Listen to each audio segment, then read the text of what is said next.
YCP పాలనలో AP అన్ని రంగాల్లో వెనుకబడింది. రానున్న ఎన్నికల్లో ఎన్డీఏ ప్రభుత్వం ఏర్పాటు ఖాయమన్న మోడీ.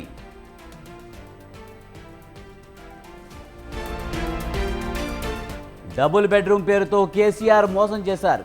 రేవంత్ కూడా అదే బాటలో నడుస్తున్నారన్న నడ్డా.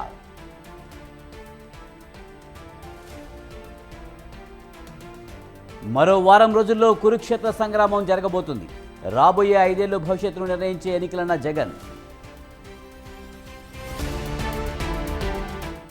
ఏపీ కొత్త డీజీపీగా హరీష్ కుమార్ గుప్తా తక్షణమే విధుల్లో చేరాలని ఈసీ ఆదేశం.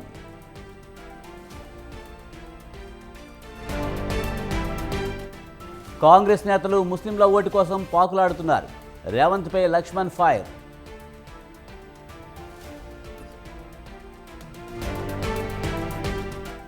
ఐదేళ్లలో బండి సంజయ్ సిరిసిల్లకు ఏం చేశారు? రాష్ట్రానికి గుండు సున్నా ఇచ్చిన మోదీకి ఓటెందుకేయాలన్న కేటీఆర్.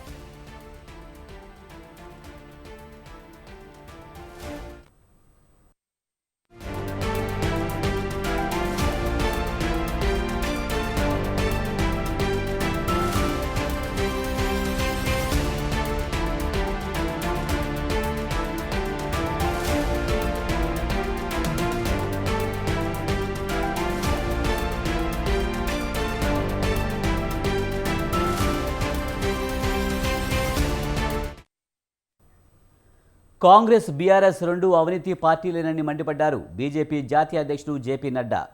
పెద్దపల్లిలో నిర్వహించిన ఎన్నికల ప్రచార సభలో కాంగ్రెస్ బీఆర్ఎస్లపై ఆయన తీవ్ర విమర్శలు చేశారు. కాంగ్రెస్ జమానాలో అంతా అవినీతి ఉండేదని, 2G స్పెక్ట్రమ్, అగస్టా కుంభకోణం లాంటి ఎన్నో స్కాముల్లో కాంగ్రెస్ నేతలు వేల కోట్లు దోచుకున్నారని ఆయన మండిపడ్డారు. కేసీఆర్ డబుల్ బెడ్రూమ్ల పేరుతో తెలంగాణ సమాజాన్ని మోసం చేశారన్నారు. కేంద్రంలో మూడోసారి మోదీ అధికారంలోనికి వస్తే కేసీఆర్ ఇచ్చిన డబుల్ బెడ్రూమ్ హామీని బీజేపీ పూర్తి చేస్తుందని ఆయన తెలిపారు. గతంలో సీఎంగా కేసీఆర్ కేంద్రం అందించిన పీఎంజేవై పథకాన్ని వినియోగించుకోలేకపోయారని, ఇప్పటి సీఎం రేవంత్ రెడ్డి కూడా అదే బాటలో నడుస్తున్నారని విమర్శించారు.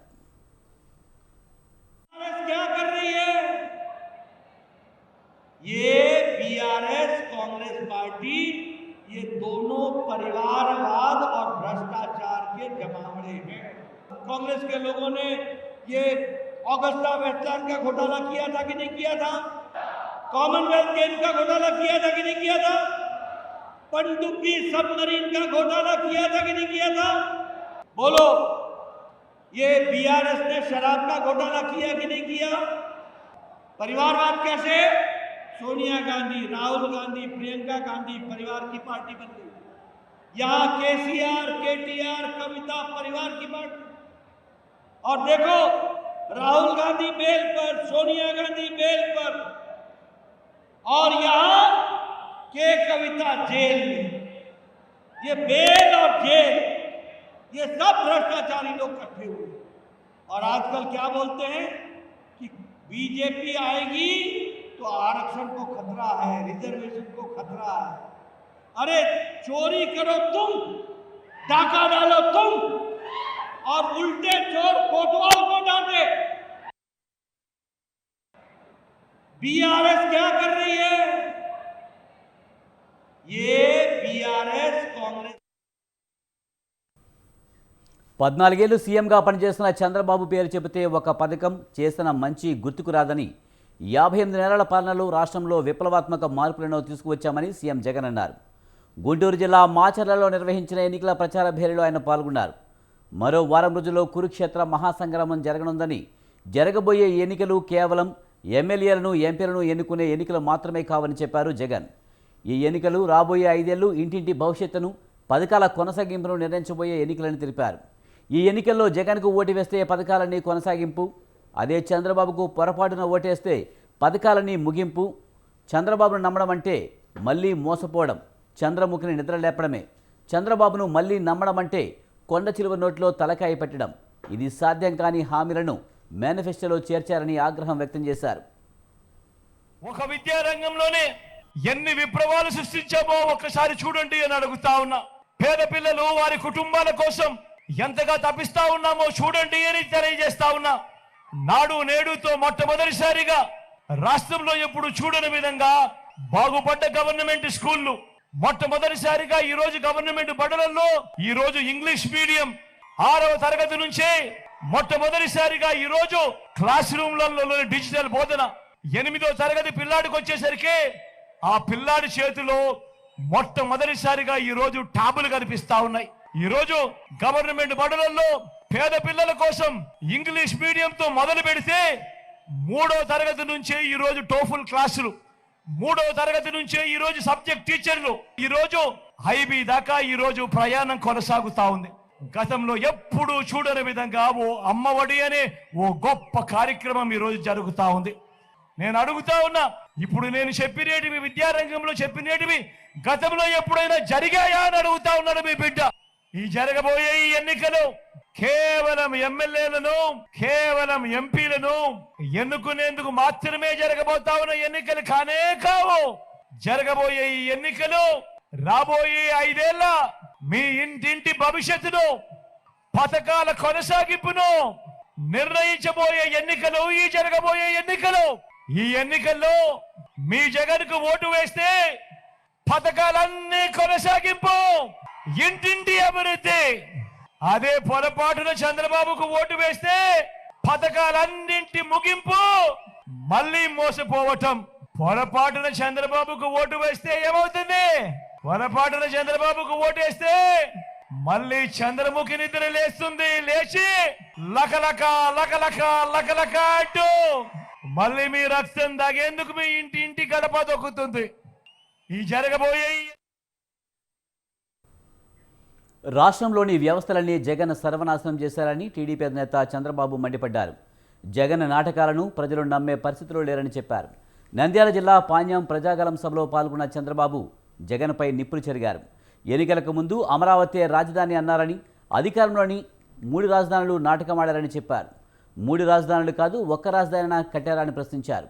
జగన్ 5 ఏళ్ల పరదాలు కట్టుకుని తిరిగారని, నేడు జనం ముందుకు వచ్చి అబద్ధాలు చెబుతున్నారని చంద్రబాబు మండిపడ్డారు.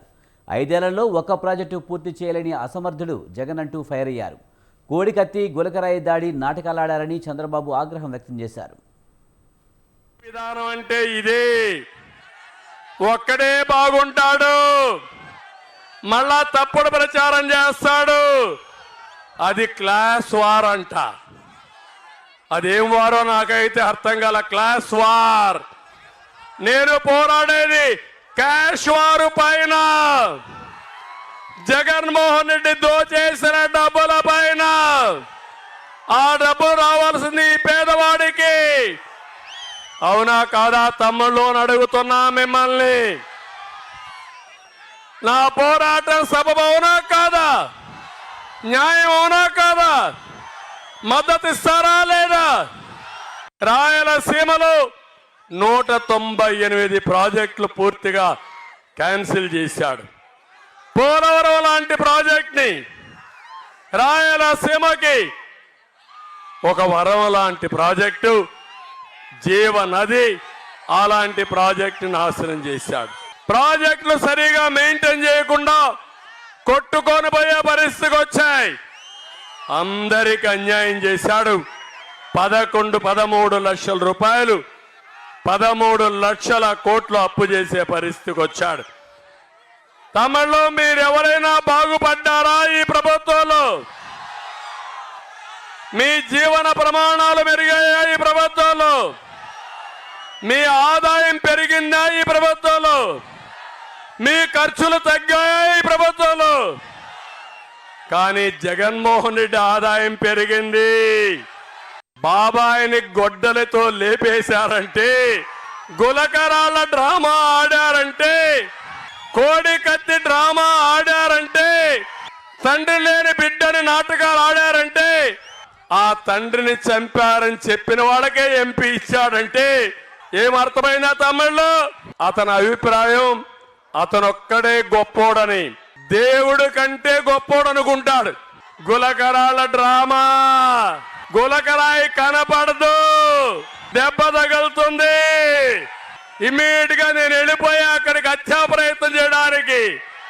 ఏంటి గులకరాయితో? ఏం తమ్ముళ్ళు డ్రామా అవునా కాదా? నేను ఇప్పుడున్నప్పుడు క్వార్టర్ బాటిల్ ఎంత? 60 రూపాయలు. మా తమ్ముడు మధ్యాహ్నం క్వార్టర్ బాటిల్ జోబులో పెట్టుకొని వచ్చాడు నాకు చూపించడానికి. ఇప్పుడు ఎంత తమ్ముడు? 200.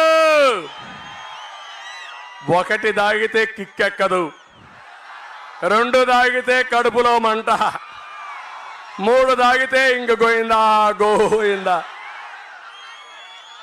నాసిరకం అవునా కాదా? ఇది తాగితే ఆరోగ్యానికి హానికరం అవునా కాదా? మీరిక్కడున్నారు, పక్కన తెలంగాణ ఉంది. తెలంగాణలో ఈ బ్రాండ్లు ఉన్నాయా తమ్ముళ్ళు? ఈ పరిస్థితి ఉందా తమ్ముళ్ళు? అంటే జగ్గుబాయ్ బ్రాండు, జే బ్రాండు, మన వాళ్ళందరినీ హాస్పిటల్ పంపించే బ్రాండు, మన వాళ్ళని శ్మశానానికి పంపించే బ్రాండు. తనపై ఎంపీ అవినాష్ రెడ్డి అసత్య ప్రచారం చేస్తున్నారని మండిపడ్డారు ఏపీ కాంగ్రెస్ అధ్యక్షురాలు వైఎస్ షర్మిల. తన భర్త అనిల్ ఆదినారాయణ కలిశారన్న వ్యాఖ్యలను ఖండించిన ఆమె, అవినాష్ రెడ్డిలా అర్ధరాత్రి గొడ్డలతో ఇళ్ల మీదకు వెళ్లడం మాకు తెలియదంటూ సెటారికల్ కామెంట్స్ చేశారు. అవినాష్ రెడ్డి నా భర్త ల్యాండ్ క్రూజర్ లో వెళ్లి జమ్మలమడుగు బీజేపీ లీడర్ని కలిశాడని ఆరోపణ చేశాడు అవినాష్ రెడ్డి గారు. అవినాష్ రెడ్డి గారి లాగా మధ్యరాత్రి గొడ్డలి రాజకీయాలు చేయడము మాకు తెలియదు. అనిల్ గారు, మీరు చెప్పే ఈ లీడర్ని ఆయన ఇంటికి వెళ్ళి కలవడం కాదు కదా, కనీసం ఇంకొకరి ఇంట్లో కూడా కలవలేదు, వీళ్ళు రుజువు చేయలేదు. అవినాష్ రెడ్డి నా భర్త ల్యాండ్ క్రూజర్ లో వెళ్లి జమ్మలమడుగు బీజేపీ లీడర్ని కలిశాడని ఆరోపణ చేశాడు అవినాష్ రెడ్డి గారు. అవినాష్ రెడ్డి గారి లాగా మధ్యరాత్రి గొడ్డలి రాజకీయాలు చేయడము మాకు తెలియదు. అనిల్ గారు, మీరు చెప్పే ఈ లీడర్ని. పల్నాడు జిల్లాలో మంచినీళ్ల సమస్య లేకుండా ఉండాలంటే వరికిపుడిసెల ప్రాజెక్టు పూర్తి చేయాలని నరసరావుపేట ఎంపీ అభ్యర్థి లావు శ్రీకృష్ణదేవరాయలు అన్నారు. ఎన్నికల ప్రచారంలో భాగంగా గిరిజన మహిళలతో కలిసి సాంప్రదాయ నృత్యం చేశారు. రాష్ట్రం అభివృద్ధి జరగాలంటే కూటమికి ప్రజల మద్దతు ఇవ్వాలన్నారు. అన్ని వర్గాల ప్రజల కోసం సూపర్ 6 పథకాలు ప్రవేశపెట్టారని ఆయన గుర్తు చేశారు. రానున్న ఎన్నికల్లో కూటమి పార్టీ విజయం సాధిస్తుందని ధీమా వ్యక్తం చేశారు. రాష్ట్ర అభివృద్ధి కోసమే 3 పార్టీలు పొత్తు పట్టుకున్నాయని తెలిపారు. చెప్పారు ఎన్ని ఎకరాలు అంటే ఒకళ్ళు 50 ఎకరాలు అని చెప్పారు, ఒకళ్ళు 100 ఎకరాలు అని చెప్పారు. 36 ఎకరాలు ఇంకో తమ్ముడు చెప్తా ఉన్నాడు. కానీ ఒక్కసారి ఊహించుకోండి, ఆ చెరువులో నిండుగా నీళ్లుంటే మన గ్రామం, మన కుటుంబాలు, మన జీవితాలు ఎలా ఉంటాయని ఒకసారి ఊహించుకోండి. పూర్తిగా నిండు కుండలాగా ఉంటే కనుక షోలాయిపాలెం గ్రామంలో ఉన్న మన బతుకులు ఎలా ఉంటాయి అనేది ఒకసారి ఊహించుకోండి. అందరికీ ఇక్కడ భూములు ఉన్నాయా? వ్యవసాయ భూములు. కానీ మీరు వ్యవసాయం చేసేదానికి నీళ్లు ఉన్నాయా? లేవు. ఆ నీరు రావాలి అంటే, ఆ చెరువు నిండాలి అంటే ఒకటే ఒక అవకాశం వరికిపుడిసెల పూర్తి చేస్తేనే అవుతుంది. అవునా కాదా? వరికిపుడిసెల కావాలా వద్దా? హైదరాబాద్ గాంధీ భవన్లో వర్గ విభేదాలు బగ్గుమన్నాయి. కాంగ్రెస్ కోఆర్డినేషన్ సమావేశాలు ఇరు వర్గాల మధ్య తోపులాట జరిగింది. పార్లమెంట్ అభ్యర్థి సమీరుల్లా ఖాన్ ముందు తోపులాట జరగడంతో కోపంతో అక్కడి నుంచి వెళ్లిపోయారు సమీరుల్లా ఖాన్.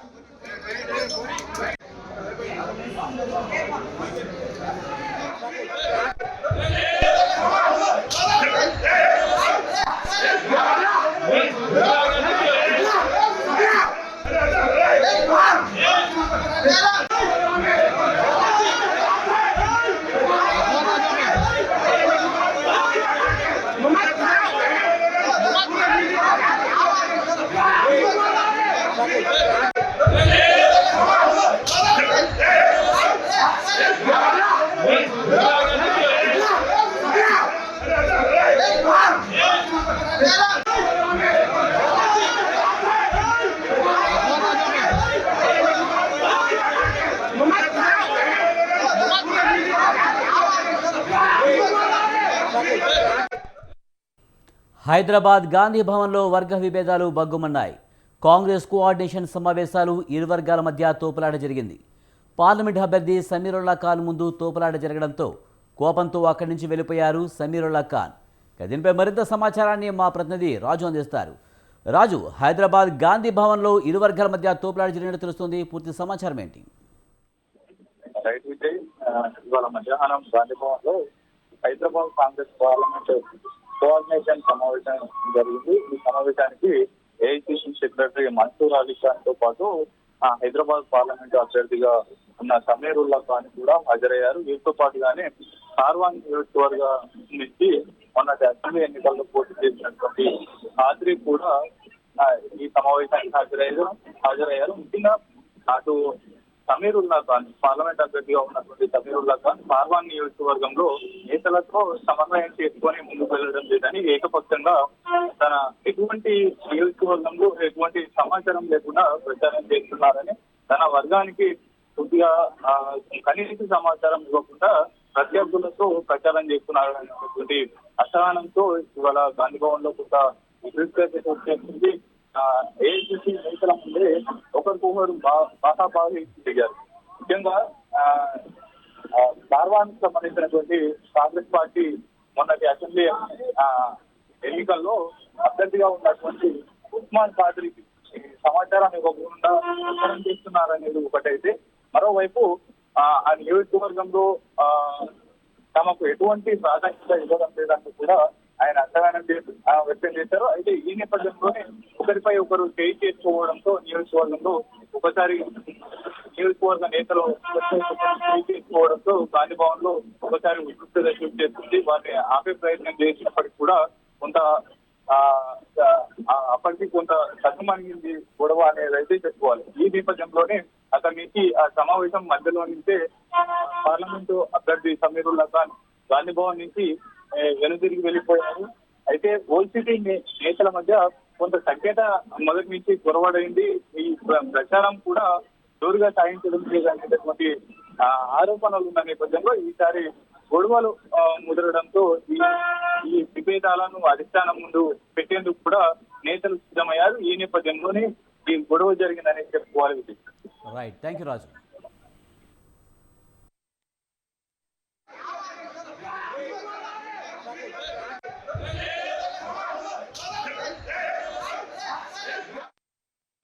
సీఎం రేవంత్పై బీజేపీ నేత లక్ష్మణ్ తీవ్ర విమర్శలు చేశారు.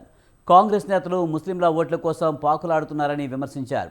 రాజ్యాంగానికి విరుద్ధంగా కాంగ్రెస్ నేతలు ముస్లిం రిజర్వేషన్లను సమర్థిస్తున్నారన్నారు. పవిత్రమైన అక్షింతలను రేవంత్ రెడ్డి అవమానిస్తున్నారని ఆయన హిందూ సమాజానికి క్షమాపణలు చెప్పాలని డిమాండ్ చేశారు.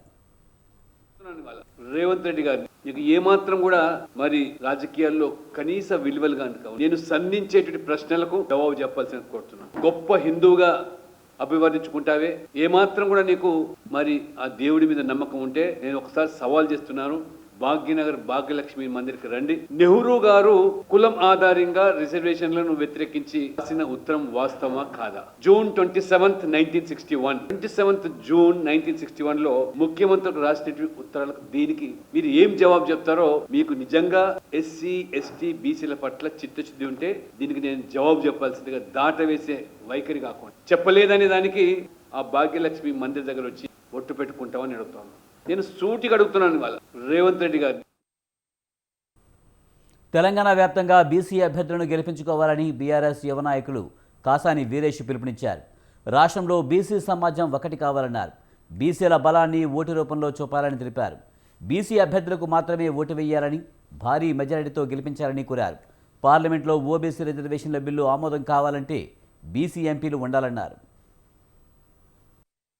జరగబోయే ఎన్నికల్లో సబ్బండ వర్గాలకు సంబంధించి పార్టీలకు అతీతంగా బీసీ బిడ్డలను గెలిపించుకోవాల్సిందిగా మీ అందరిని ప్రార్థిస్తూ, ఈసారి వచ్చినటువంటి అవకాశం ఇప్పటి వరకు రాలేదు. ప్రధాన పార్టీల నుంచి 9 పార్లమెంట్ నియోజకవర్గాల్లో మన యొక్క బీసీ అభ్యర్థులు పోటీ చేస్తున్నారు వివిధ పార్టీల నుంచి. ఈ యొక్క పార్టీలకు అతీతంగా గనక మనము మన యొక్క స్ట్రెంగ్త్ ని మనము ఓటు రూపంలో కనుక మలచగలిగితే బీసీ నినాదానికి ఒక అవకాశం ఇచ్చిన వాళ్ళం అవుతాం, బలాన్ని ఇచ్చిన వాళ్ళం అవుతాం. మనందరి యొక్క ఏదైతే డిమాండ్, చిరకాలపు డిమాండ్ ఉందో చట్టసభల్లో బీసీల యొక్క రిజర్వేషన్ కావాలని పోరాడుతున్నామో ఆ పోరాటానికి ఈ యొక్క ఎలక్షన్స్ పురుడు పోసే విధంగా ఉంటుంది. తొలి మెట్టు కాబోతుంది.